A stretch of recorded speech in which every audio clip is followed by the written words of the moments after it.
Hey everybody, what's going on? All right.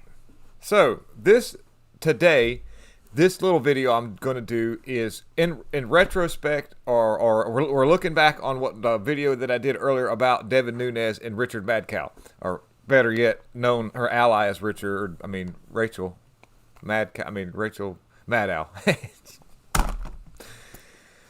The significance behind this may seem insignificant, but I want to explain to you what happens when the left decides that they want to lay a bunch of rakes out and they accidentally step on one of their own.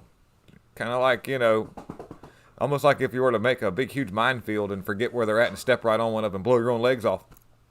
And what I'm getting at is, we've got this thing that happened with Alex Jones and the fact that he was...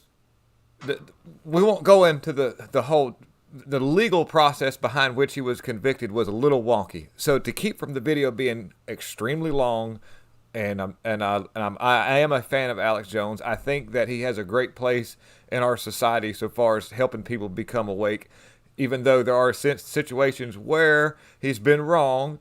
And with the Sandy Hook thing, he had done a rebuttal, and the circumstances behind what happened with the parents of the children are a little bit gray to me so far as what happened and what got them to the point to where they wanted to sue Alex Jones. I have to do a video on that one day. I may do it on Rumble or whatever, because there'll be a lot of stuff that YouTube won't like. But let's get back to what we're talking about with Rachel Maddcow, Rachel Maddow. So what happened is she's being sued by Devin Nunes because she made a statement that there was a package that was delivered to him by a foreign agent sanctioned by the U.S. and that he did not deliver that package or drop that package off or whatever. There was some mishandling of the package, and that's actually not the case at all, because Devin Nunes was reported, and his team, people that work with him, made it a special effort to call the Department of Justice, William Barr at the time, to allow him the opportunity to know that this was delivered unopened to the FBI, so that was done all by the procedures that are laid out by the rule of the government and how they handle stuff. So he had done everything by the book. And Rachel Maddow said otherwise. Well, here's the funny thing about it. This is where we step on our own rakes because we've laid so many of them out because we want somebody to trip. That they convicted Alex Jones on the fact that he had made it a state of fact at the time. Rachel Maddow said that her defense team, her lawyers are saying that she was speaking out of opinion and not fact.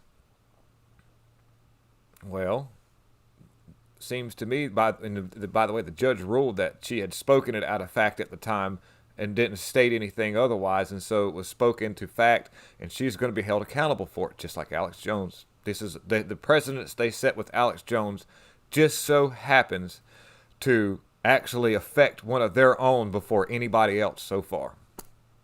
Because the precedents that was set at that courtroom with Alex Jones gives a legal path for the opportunity to sue on the fact that there was... Dude, CNN is about to... If they go after CNN on a lot of this stuff because of the precedents that were set, I tell you what, watch them change how that's all. They'll fix that. They'll rather have Alex Jones talking than us with that precedent set in the rule of law, where if somebody says something, it's fact. If you're a media company or a media outlet, claim to be a media outlet. You don't even have to have credentials. Just claim to be a media outlet. So that makes us have to be a little more careful on YouTube, by the way. So you're going to see me be careful and do my best. But so far, so good, because a lot of the stuff that I've talked about has actually been there.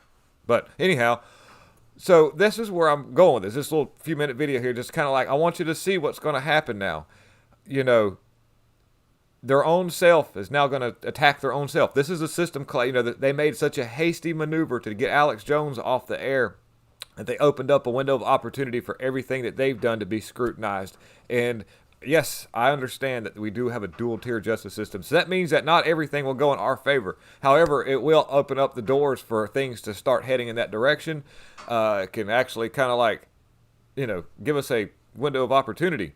Another good example of what I'm talking about too is freedom of speech. Whenever with the whole Twitter thing with Elon Musk, think about with Alyssa Milano and how she's being like all pissed off because of the fact that now people aren't being banned for saying, hey, your rhetoric is stupid and what you're saying is stupid. No, they're not getting banned, but she has to face these people now. So now the comments that she is receiving on her Twitter account that she had all these followers aren't just stroking her back and saying, oh, you're such a wonderful person. They're actually getting to hear from some real people, not bots that were placed to give the facade that what she was saying was accepted by the masses. And she's not liking that. And all we're doing is just even in the playing field. Dude, we haven't even done anything one way. Matter of fact, everything that's been done to us is what it's been so 70-30.